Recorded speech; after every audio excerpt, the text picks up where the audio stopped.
Hi everyone and welcome to my place. Today I want to show you how to do a polychromatic and Millefiori floral design. In other words, that's using lots and lots and lots of flowers, all different colours, and a whole heap of different flowers. That's thus the Millefiori. And the polychromatic, as I said, that's many colours. Let's dump those down there and let's begin, shall we? Let's look at container. Now I could use this white container, but I actually don't want to use a white container considering I've only got a few white flowers.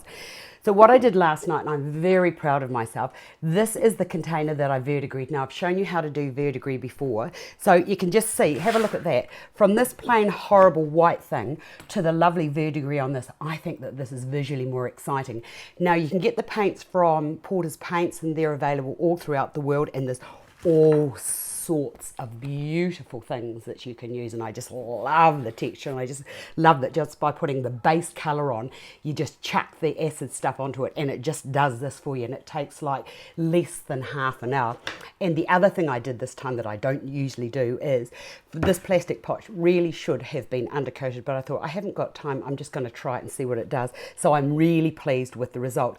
Now you can use it on plastic, you can use it on glass, and over here this was the terracotta one that I did ages ago when I demonstrated, so just click back there and have a look at how easy it is to do. Right, the next thing to do is, let's get rid of all of this because we don't want any stuff in our road. Now I'm going to show you how to put a warm base and a cool base together, and if you give me a minute I'll just get all that up and I'll put it on the bench and we will be away laughing. Right.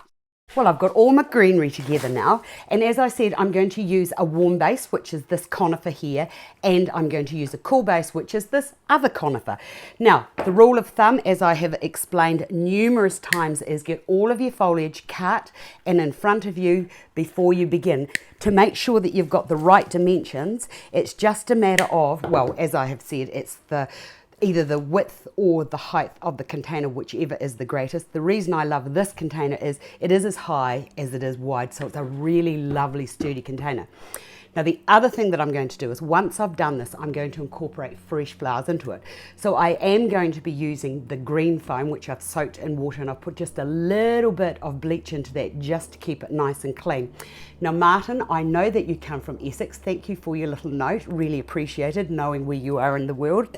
I know that you are going to clip my fingers for doing this, but however, I can change the rules, as can you all out there. Okay, once you've got all of your foliage cut to the same length, it's just a matter of working from the outside to the middle. All the foliage is cut to the same length, as I said, so it's about the width of the container if you're ever stuck. Now imagine that there's a wee line through there, and what you do on this side, you do on this side. And then once you've gone to there, go to this side, and then come across and into this side, and then I've got 3 bits left. So what I'm going to do is I'm going to put 1 bit into there, and I'll leave these because I'll come back to them and I'll use those to fill in. Right, once that's all done, it's just a matter of doing the same thing with the grey base foliage. Just give that a wee tease out there. So 1 into that side, bring the other one into there, and I think that what's really fabulous about this, the verdigris finish on this container, is that the green base of the foliage and the grey base of the foliage connect and mix in quite beautifully together. Okay, so I've got a bit there, a bit there, a bit there, a bit there. Let's put a bit into the middle, and I've got a bit on that side. I'm going to put a bit into there, and then I've still got a few spaces, so I'm just going to just come in just ever so slightly, say a couple of centimetres, so that's just, you're stepping in towards the centre. Put that to there, and I've got 3 bits of this. So what I'll do with this is put a piece into there like that, slightly sticking up. I'll put a piece over to here, sticking up, so I know that I'm sort of visually balanced at all times, and I've got 1 piece left. So whenever you're stuck, you just make sure that you're working into a round that you have equal distance from each of your placements. So put that into there.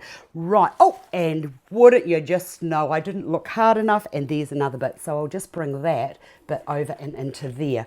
Right, I've also got this lovely droopy stuff. If you wanted to use some droopy stuff, it's the same rule. What you do on this side, you repeat on the other side. So that's gone into there, and I'll just bring that down into there. Now I've also got either the hops, in fact I will use the hops, so I don't really want these to be as long as the other bits, so I'll just put a little bit into there, and then just go along the length of your stem and then just cut it to sort of kind of the same length. So we'll have a bit there going down, we've got a bit there going down. I've got 2 on this side but only 1 on that side, so just get another piece and just put that there onto there. And I'm thinking that I've got a little bit of a hole over this side, so I'll put another bit into there. Now this is getting your foundations and your bases in makes your work look visually more interesting, and it gives you a nice big sort of like heavy sturdy base to be working with. Right, so I've got this green base, and then beside that I've got the hop, which is another green base, which is a warm colour. Now, because I've got this here, this grey base conifer, what I'm now going to do is I've got 4 pieces of this, and as I said, it's best to cut everything before you start so that you actually don't have to stop and start, and it just means that you can go really quick. Right, I'll put a bit into there like that, 1 bit there, a piece into there like that, another piece into there. Because I've done that, we'll put another bit into there. So this is going to be a really lovely round sturdy arrangement. And as you look down from the container up into the foliage, you've got all these lovely colours and textures that are reflected into the verdigris base of your container. Right, I might use this, but I'm not sure at this stage, so I'll just put that down out of the way. Now give me a couple of minutes to get my flowers together, and then we'll whack into it. See you in a minute. Right, as I said, as you cut all of your flowers, make sure that you, all of your foliage, make sure you do the same with all of your flowers so that they're all about the same length. And then the next thing that I like to do, there's one that I've forgotten. The other thing that I like to do is I like to have, oops, I'll just cut that bit there because we don't want that. I like to group everything into colours and put those all out on the bench in front of me so that I can see exactly where I'm going and clean all of this. And honestly, this does seriously make designing so much easier. So I've got all my whites together. I've got 1 pink, we may not use that, but we'll see how we go. The oranges, the reds, and I've got these beautiful sunflowers and those beautiful pink roses. Put that there. Now, what is that? We'll cut that in a minute. Now, the other thing that I've got, which I'll talk about in a few minutes, is when you've got your warm bases and you're using all of these flowers, most of them are warm except for the white, which is a little bit cool, and that's going to reflect back in here to this lovely blue base or the grey base of my foliage. Now, incorporating something like this, and I call this one of my mixing blenders, these are fantastic because this is going to, all the colours in the leaves here are all reflected all the way through with these flowers, which makes it fantastic for blending and combining all of these colours together, which really are a mishmash. Okay, the first thing I like to do is go to my whites. We'll use those first, get rid of all of this. Now I've got some hydrangeas and I've got some roses. So I've got to equally distribute these throughout the container. Right, let's start with the biggest at the base, or in fact, when I look at that and I look at that, that and that are sort of like the visual same, they're the same weight because they're the same size. That one there is a smaller one. So what I'll do with that is I'll put that into the middle like that.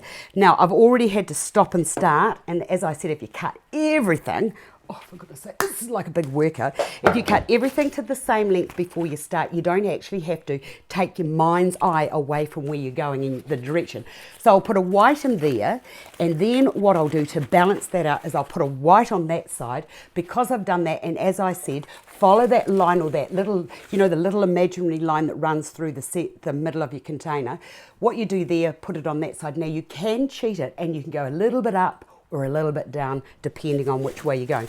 Right, I've got 2 other roses. So what I'll do is I'm just going to put that there, and then I'm going to bring the other one over to this side, and then I've got these 2 here. So what I'll do is I'm going to put one into there like that, because that's the same size as this, and then bring this over to that side there. Now I've got one left, and what I love about this is it's got that little bit of green in there, so I'll bring that up into there. already I'm distributing my weight, and that is what's going to set your work apart. Now, I've only got one of these at this stage. What I think I'll do is I'll set that aside. Right, now let's go into using something like the bright orange. I only have one of those, so what I'm going to do with that is I'm going to put that into there. Now I've got 3 of these, and as I was saying before, when you've only got 3 and you're putting them into a round design, the best way forward is to just remember that triangle. So I'm going to put 1 into here, and then equal distance around and over to here. Push that right down, and so the next point is going to be around and down to here. So I'm sort of working in amongst my foliage, and it might look like there isn't actually enough room in here, but there is lots of room. Right, the next thing is, let's bring in a yellow sunflower or 2, shall we? Now I've only got 2 of those, so what I'm going to do with those is I'm going to put 1 into there, and then come across, and even though I've got that lily, I'll show you, see how I've got that lily there? Don't be worrying about that, because what I'll do is I'll just put that down into there like that. And even though they're sort of close, it doesn't really matter. Right, from there, what else have we got? Then I've got this rose here that's got a little bit of pink, and it's got that little apricot colour. I'm going to put 1 into there. Because I've done that, I'm going to bring that and put that over to there. I'm building a really beautiful polychromatic design. I'm loving it. Okay, so I've got 2 yellow. So we'll do exactly the same thing. And I'll just put that into there like so, and then bring that over to there. And as I said, you can get a lot of variation by just, when you're using lots of forms like this, to bring some a little bit lower, some a little bit higher. Right, I've got these little buds, little groupings of roses. These I'm going to put 1 into there, so that can go into there, and on the exact opposite side, put that into there. Hello, this is starting to look really good. Okay, now I've got 1 left. I think I might just take that into there, and it's just going to sit just ever so slightly just above that hydrangea. Now I have some reds. Right, with the reds, as I said, let's put these, only got 3 again, so let's just have those in the same location. So 1 there, around and over to here. I'll put that in by that red, and then I've got this one here, so equal distance, and I'll bring that into there like that. How would you have ever thought you could get this many flowers into one design? Oh, of course you can. Now I've still got 1, and I still would like to use it, but at this stage I don't know where to put it. I've also got these beautiful big mums, aren't they just gorgeous? I've got 2 of those, so I'm going to put 1 into there like that. So I've got a little clustered group just there, and then I'll bring over to here, and that can just sit in there like that. Hello, this is looking so good. Now, as I look at it, I'm just looking at these long bits here, and I've actually decided that they're just a little bit too long. So what I'm going to do is I'll just go into there, cut that bit there off, and then do the same on this side, about that same point there. And try when you're cutting it not to have a blunt bit like that bit there. Just cut that as close to that leaf as you can, and I think I'll just put those to one side. Right. Now I'm still not going to use this. I'd like to use it, but I don't know where to put it. And I think that 1 on its own is looking a bit lonely. And I've got this wee rule, and it's 1 on its own is interesting. 1 on its own is lonely. 2 is interesting. 3 is visually more exciting and appealing to the eye. Right, now we are up to putting in some of this croton, and I'm just going to cut that into there about the same length as the other foliage that we have used. I've got, how many bits of this will I need? Maybe I'll just need a couple of bits. Cut that to there. Right, let's just get that, and I'm just going to put a little bit of that into there, a little bit higher than the other foliage, and now we can start to get a little bit of movement. So I'm going to put another bit into there.